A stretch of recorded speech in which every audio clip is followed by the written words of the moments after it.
Okay, thank you very much for being here today and welcome to my presentation. So, first of all, a bit of an introduction. So, my name is Corentin. I'm 21 years old and I study international business relations at the iaelyon School of Management in Lyon in France.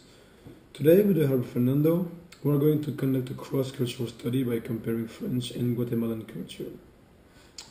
Well, let's talk about the stereotypes. So, to be honest, I didn't have a lot of stereotypes in mind before meeting Fernando, except that I've been told that South American people often late, lazy workers, but were always smiling and welcoming to strangers. And well, his stereotypes about France were that every French always had a baguette on him, always drinking wine, and also not showering a lot. So what did we do? With Fernando, we went to watch a soccer game of the Olympique Lyonnais in Lyon, and there we had the opportunity to have a conversation and to notice the similarities and the differences between France and Guatemala. When we went to watch the game, I brought a friend of mine, Marie, and when Fernando went to say hi, he only kissed her cheek once.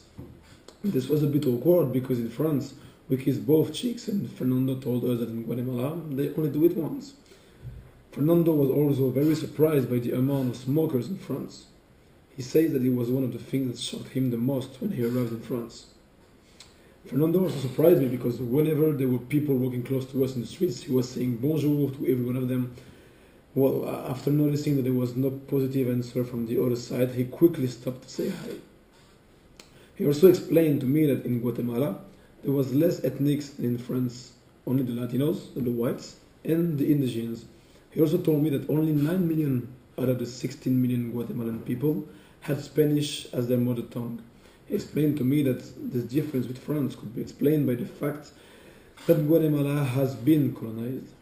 He also told me that in Guatemala there exists a racial hierarchy in the way that there are way more opportunities for a Latino than for an indigenous for work, for instance. He also told me that the American influence was bigger in Guatemala than in France, maybe because of the geolocalization of Guatemala. He also told me that the hierarchy is very important in his country.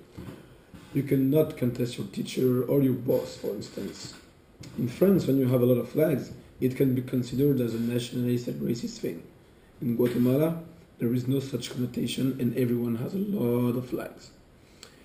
He also introduced me to a concept, the Guatemalan hour. This means that when you have a meeting with a Guatemalan, expect him to be 1 hour late minimum. Even the workers, for instance, the electrician. And we went to drink a coffee and I was impressed by the amount of sugar that he was putting in his coffee. He told me that because they have a lot of sugar cane in Guatemala, sugar is very cheap and well, that they consume it all the time a lot. He also told me that in Guatemala, it was almost impossible to get a job if you didn't know someone in the company that gets you a job. So now, talking about the cultural model, I used the hole-in-hole model to compare French and Guatemalan culture. Guatemala is low context for some factors.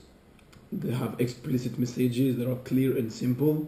They express their reaction very strongly. But at the end, they are way more high context than low context. They personally accept failure. Well, however, when you achieve something, you always thank God because God helped you and God gave you. With the family, Guatemala are way more closer to their family than the French, he told me. They have a lot of non-verbal communication as well, and the body language is way more present in Guatemala. People talk a lot with their hands, they explain a lot with their body, and they also have a sense of family that is very important. For instance, it's not common at all that a child leaves his parents' place before getting a job. The bonds with the community and with the friends are stronger, and you keep your childhood friends all your life. Talking about time, well, Guatemala is monochronic because we do one thing at a time and we concentrate on a job at hand.